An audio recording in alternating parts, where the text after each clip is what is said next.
What's up guys? Welcome back to channel. Oh, joke lang. Wala pa palang welcome pa kasi first time ko palang pong mag-upload sa ating channel. So ngayon po, May 29 morning. So yan po, mag-scout po kami. Mag-scout pa. Yan, may EDC po tayo. So yan po. Nandiyan po sila kuya. Sila Kuya Edo. Kompleto na po. Alas inaantay na lang din po si Kuya Ramibas. Kaya po, manood po kayo.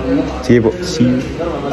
At habang nga kami nag-aantay, ay eto sila Kuya Edo ay busy mag-cellphone. Eto naman ay may natutulog. At eto naman dito sa baba, may kumakanta. Starstruck na ako nung makita ko si Kuya Michael. Na talaga namang napaka-appeal talaga. At syempre si Kuya Edo. Sila nga talaga ang dalawang sikat din ng mga leading man ng ating Angels, habang nga yung isa ay talaga man nalulungkot at wala kang kalab team.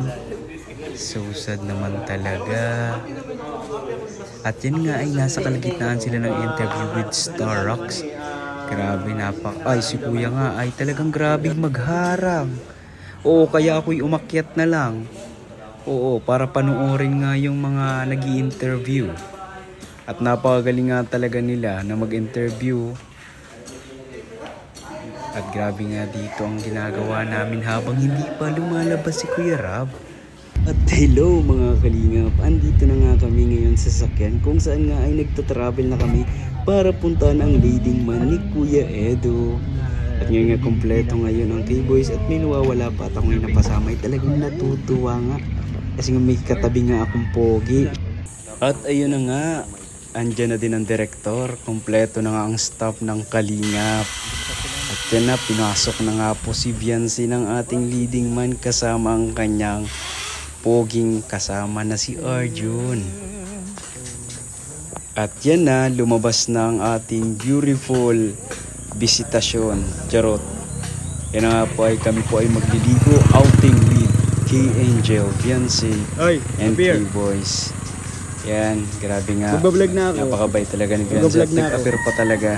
Oy, magbablog na ako. Nagbablog ka na. Oh, shoutout mo ako. Shoutout. Kapatrick. Kapatrick Vlogs. Yeah, sabi mo support. Support. Scripted Scripted ka man. Support. Madaya ka, scripted ka naman. Napaka-scripted mo. Masaan kayo ngayon? Kuya Edo, first time ko mag-vlog Kuya Edo. Vlog ba yan? Parang kay ano. Ay, mali. Dapat nakaganta dapat. Kasi i-upload nga pala. Pasok na kayo.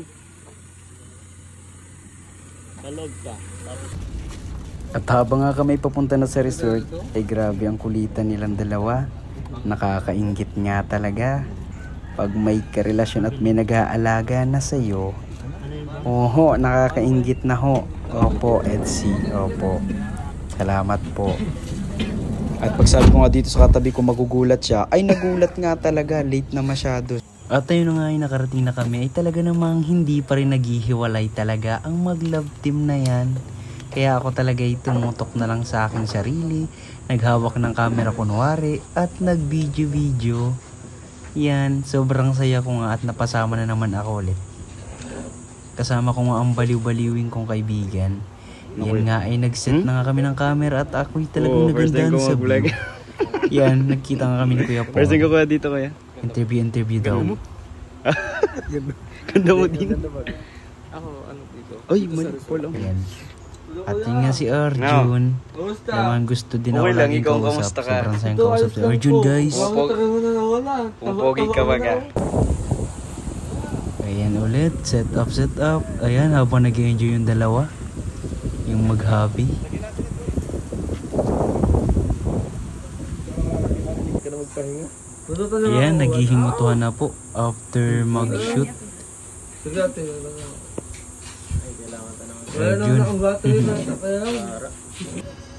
Ayan na naman siya. Inabot na naman. Ano ba yan? Ano mo guys ka? Magpakilala ka. Ano? At syempre, hindi makumpleto ang kainan. At syempre, pag walang chicken, taran, barbecue at mga oyster. Yan, super sarap nga talaga na. At nakita nga natin si Kuya Star Rocks na magluluto. Kaya naman talagang kami nabilib sa kanya. Kaya nga sa murang edad nga ay nagkaroon na siya ng 2 anak. Grabe nga talaga si Kuya Starax. 18 years old pa lang ay may anak na. Pero yung anak niya ay talagang marunong na agad magluto. Kaya naman sa murang edad talagang mapapahanga ka. Tama ka. Kayong 2 yun. Tama ka, mali kami. Oo. Gusto ko Elias, tagluluto. Palagay ko nga, P1. Elias TV, tagluluto na.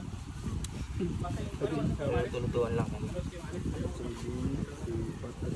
Hindi kasi namin kaya napibutan ko yan.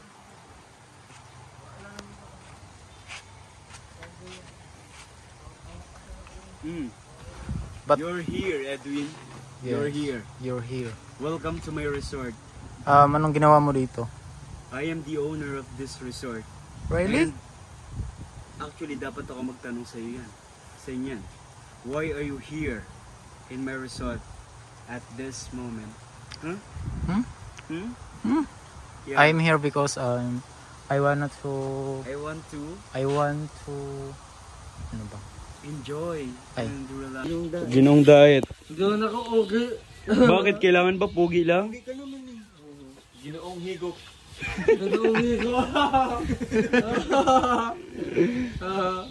Ang lalaro mo? Pero palis na, tatalunin mo sila lang sa Q&A. Oo. Magaling ka magsalita. Magaling ka. Oh, may tanong ako. Ano ko lang? What's your answer?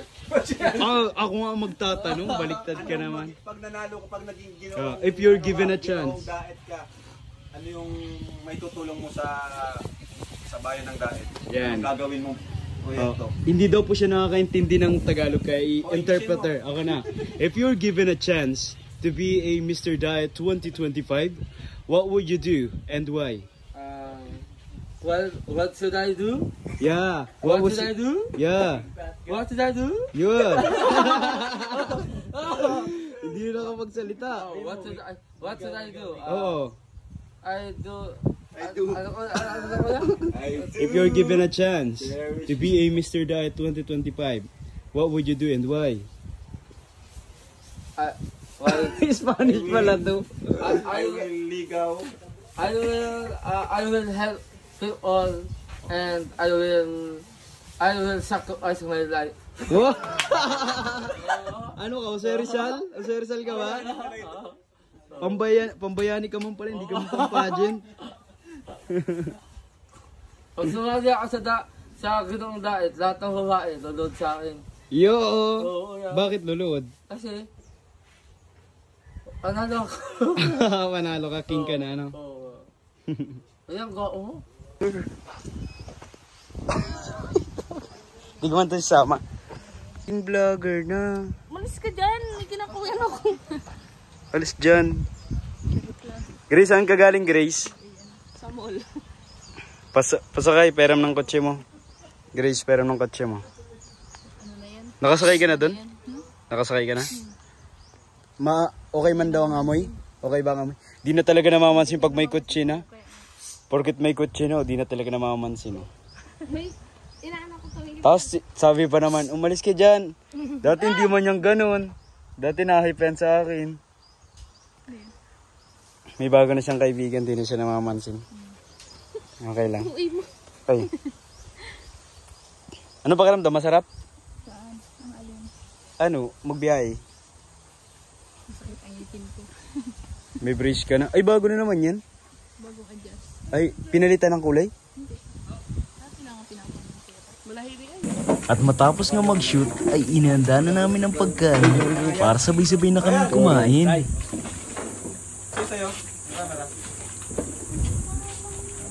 At pinag-pray na din nga pala ni Arjun yung mga pagkain na yan. At yan nga, yan naman yung time na talagang grabe ang effort ni Kuya Starax magawa ng sausawa na super sarap. Gandang hapon po mga kalingap. Yan kasama po natin ngayon sila Kuya Rab kung saan nga ay ang EDSI po ay makakasama natin sa outing na to. So yan po ay nakapag-video na sila. At yung iba ay kanya-kanya na din po ng gawain.